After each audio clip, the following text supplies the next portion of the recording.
We're cutting straight across to Home Minister Amit Shah, who's campaigning in Darjeeling, addressing a public meeting right now. Let's listen in. सबसे बड़ी समस्या पीने का पानी, इसके कई रास्ते हैं। पहाड़ है, पानी को बचाने के कई रास्ते हैं, मगर किसी ने करा नहीं है। गांव में, शहर में जल संचय के काम के माध्यम से एक सुंदर व्यवस्था कर 600 करोड़ रुपया इन्वेस्ट कर भारतीय जनता पार्टी की सरकार दार्जिलिंग के पीने के पानी की समस्या का हम गंभीरता के साथ रास्ता निकालने वाले हैं। 600 करोड़ रुपए।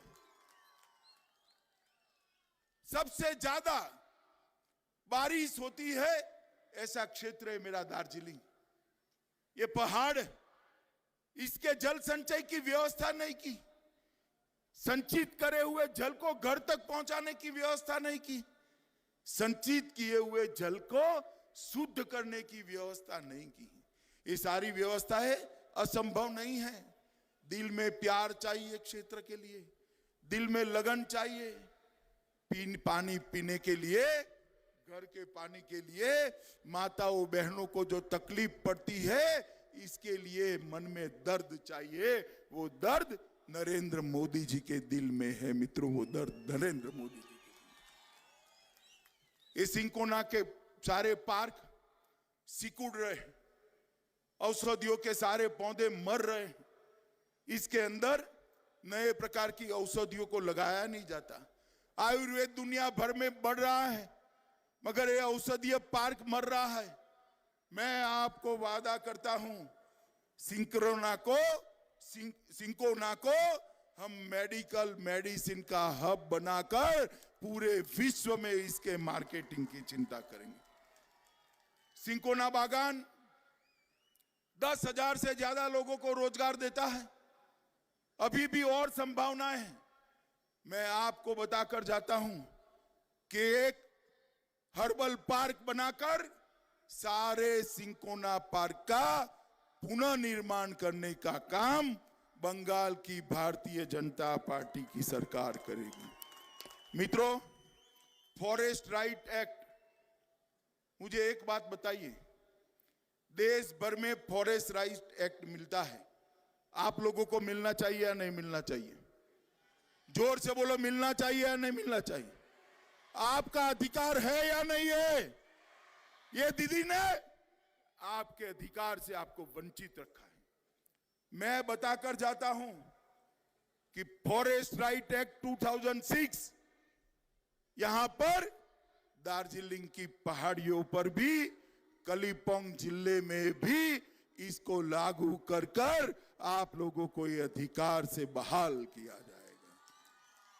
एडीआई फंड लैंड अंग्रेजों के समय में शुरू किया हुआ शोषण करने वाला व्यवस्था है। इसको हम समाप्त कर देंगे, इससे आपको मुक्ति कराने का काम करेंगे। उच्च शिक्षा के लिए एजुकेशन हब के रूप में हमारे पुरखों ने दार्जिलिंग को विकसाया था। ढेर सारे देशों से, ईस्ट के सारे देशों से, नेपाल से, भूटान से, बांग्लादेश से लोग यहां पढ़ने आते हैं, मगर पूरी व्यवस्था खस्ता हाल हो चुकी है। मित्रों, मैं आपको कहकर जाता हूं, भारत सरकार भाजपा की और बंगाल सरकार भाजपा की ये डबल इंजन सरकार यहां पर उच्च शिक्षा में दार्जिलिंग को फिर से एक बार विश्व प्रसिद्ध उच्च शिक्षा का हब बनाने का काम करेंगे। और इसके साथ साथ पहाड़ उतरते ही उत्तर बंगाल के अंदर एक सेंट्रल यूनिवर्सिटी की स्थापना करने का काम भी भारतीय जनता पार्टी करेगी। पर्यटन के विकास के लिए 1000 करोड़ का विशेष पैकेज हमने उत्तर बंगाल के लिए इंगित किया है, जिसमें हिमालयन बौद्ध circuit, queen of hill circuit और राजवंशी पर्यटन सर्किट के माध्यम से ये पूरे पहाड़ को विश्व भर के पर्यटक यहां आए ऐसा बनाएंगे। कोई राजवंशी पर्यटक सर्किट में आएगा तो मेरे गोरखा भाई बहनों से हाथ मिलाए अगर वापिस नहीं जाएगा, वो जरूर दार्जिलिंग आएगा। कोई हिमालयन सर्किट में आएगा तो दार्जिलिंग जाए बगैर वापिस नहीं जा सकता है। कोई क्वीन ऑफ हिल्स में आएगा तो दार्जिलिंग के अंदर उसको रहना ही पड़ेगा, आपका खाना उसको खाना ही पड़ेगा। मित्रों, हमने तय किया है आतिथ्य व्यवसाय के लिए हर घर के अंदर पर्यटकों को रखने के लिए एक योजना लेकर आएंगे और 50 लाख तक की लोन जो पर्यटक आतिथ्य के लिए सब्सिडाइज करना चाहते हैं, उनको सब्सिडाइज कर लोन देकर रोजगारी का निर्माण करने का काम भी भारतीय जनता पार्टी, और 3 साल तक उसको टैक्स से मुक्ति देने का काम भी भारतीय जनता पार्टी की सरकार करेगी। मित्रों, देश भर के अंदर गांव का शासन गांव वालों के हाथ में है। ये पंचायती राज ये गांधी जी की कल्पना थी। डेमोक्रेसी, लोकतंत्र तब तक परकोलेट नहीं होता जब तक पंचायती राज अस्तित्व में नहीं आता। मुझे बताओ भाई, आपका पंचायती राज का चुनाव हुआ है क्या? हुआ है क्या? होना चाहिए, नहीं होना चाहिए? ये जम्मू कश्मीर में 1947 से नहीं होता था। 370 कलम भाजपा ने हटा दी। 370वीं कलम हटाने के साथ ही जम्मू कश्मीर में सारे पंचायतों के चुनाव हुए। हम भी सरकार बनने के बाद 6 ही महीनों में सारे पहाड़ पर पंचायत के चुनाव करने का काम करेंगे। ढेर सारे आपके पैसे, चाहे मनरेगा के हो, PMRF के हो, RIDF के हो, केंद्रीय आवास योजना के हो, ये भतीजे के लोग खा गए। भतीजा जानते हो ना? जानते हो ना? ये दीदी उसको मुख्यमंत्री बनाना चाहती है। आप चाहते हो? आप चाहते हो? अब उनको ऐसा है कि पैसा खा गए, कौन पूछने वाला है? ये दीदी के सारे सिंडिकेट वाले मौज मस्ती में हैं। मैं गोरखा भाइयों बहनों माताओं आपको कहने जाता हूं, ये अपने आप को जो तुरम खान समझते हैं, हमारी सरकार बना दीजिए, जेल की सलाखों में रोटियां तोड़ने के लिए हम मजबूर कर देंगे। अरे शिक्षकों की भर्ती में भ्रष्टाचार, जो शिक्षक, जो टीचर बच्चे को पढ़ाता है, ये पवित्र व्यवसाय के अंदर आपने भ्रष्टाचार किया है, हम आपको नहीं छोड़ेंगे। इसकी SIT होगी और जेल की सलाखों के पीछे जाना पड़ेगा। मित्रों, हम एक बात मैं आपको बताता हूं, दार्जिलिंग का अधिकार है कि दार्जिलिंग म्युनिसिपैलिटी को दार्जिलिंग म्युनिसिपल कॉरपोरेशन में बदलना चाहिए, और हमें आपके अधिकार की पुष्टि करते हैं। भारतीय जनता पार्टी की बंगाल सरकार बनने के बाद दार्जिलिंग म्युनिसिपैलिटी को दार्जिलिंग म्युनिसिपल कॉरपोरेशन में बदलने का काम भारतीय जनता पार्टी। हम चाहते हैं कि देश भर में जो गोरखा भाई यहां के हैं और जो नेपाली भाई नेपाल से आए हैं, वो भी मेरे अपने हैं, मेरे भाई है। कोई उसको कुछ भी डराए, डरिएगा मत। गोरखाओं और नेपालियों के सम्मान के लिए भारतीय जनता पार्टी किसी के भी साथ लड़ाई कर सकती है। मैं आज आपको बताने आया हूं, हम गोरखा भाषा को बंगाल की सहभाषा के रूप में स्थापित कर ऑफिशियल भाषा का दर्जा देने का काम करेंगे।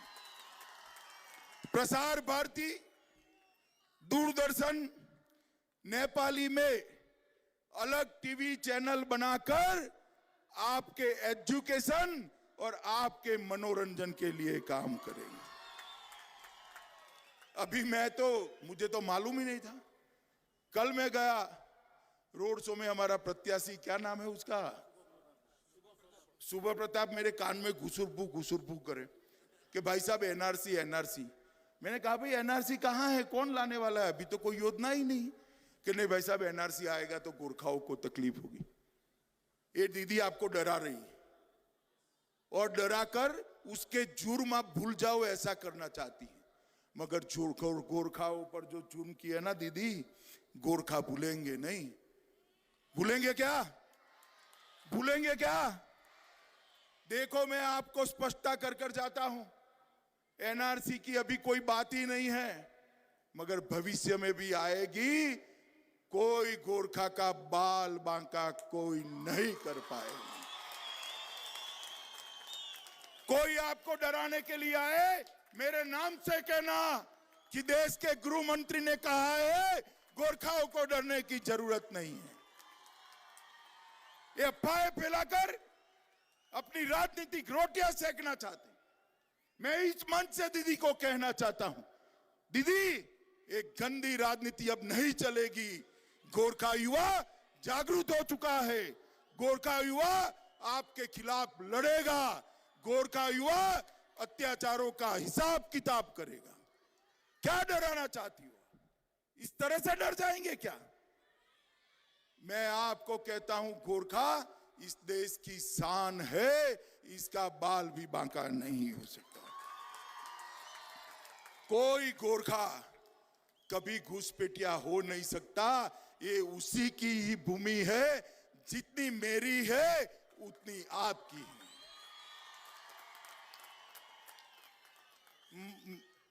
मित्रों, हम जीटीए जैसी व्यवस्था को भी बदलेंगे। और आप फिर से एक बार मैं कहना चाहता हूं कि बीजेपी ही गोरखा समस्या का, पहाड़ की समस्या का स्थायी राजनीतिक समाधान ला सकती है। बीजेपी ही ला सकती है। और मित्रों, एक बार दीदी ने हम लोगों में दरार डालने का प्रयास किया। कुछ लोगों पर केस कर उनको शरण में ले गई। मुझे तो उनकी भी कोई तकलीफ नहीं, उनके प्रति कोई फरियाद नहीं है, कोई शिकवा नहीं। उनके पर भी केस किए थे। मगर एक बार दीदी को अपनी एकता का परिचय बता देना चाहिए। एक बार आप लोग इस चुनाव में तीनों की तीनों सीटें भाजपा और सहयोगी दल को जिताकर बता दो कि दीदी गोरखा और भाजपा का गठबंधन जो है ना, ये अटूट गठबंधन है, भगवान ने बनाया हुआ गठबंधन। इसको आप तोड़ नहीं सकते। और ये चुनाव हमारे लिए, ये चुनाव जो है हम सबकी एक प्रकार से परीक्षा है। भाजपा और गोरखा की एकता को तोड़ने का घिनौना प्रयास तृणमूल कांग्रेस और दीदी ने किया। इसका मुंह तोड़ जवाब देना, उसको समझाना है कि ऐसे जुर्म कर आप हमें तोड़ नहीं सकती, हमारे बीच में भेद नहीं कर सकती। तीनों की तीनों सीटें कमल के और साथी दलों को जिताकर दीदी को एक स्पष्ट संदेश एक बार भेज दीजिए कि दीदी जुर्म से झुक जाए, जुर्म के सामने झुक जाए। वो गोरखा नहीं होता है, गोरखा लड़ने वाला होता है। Right. So you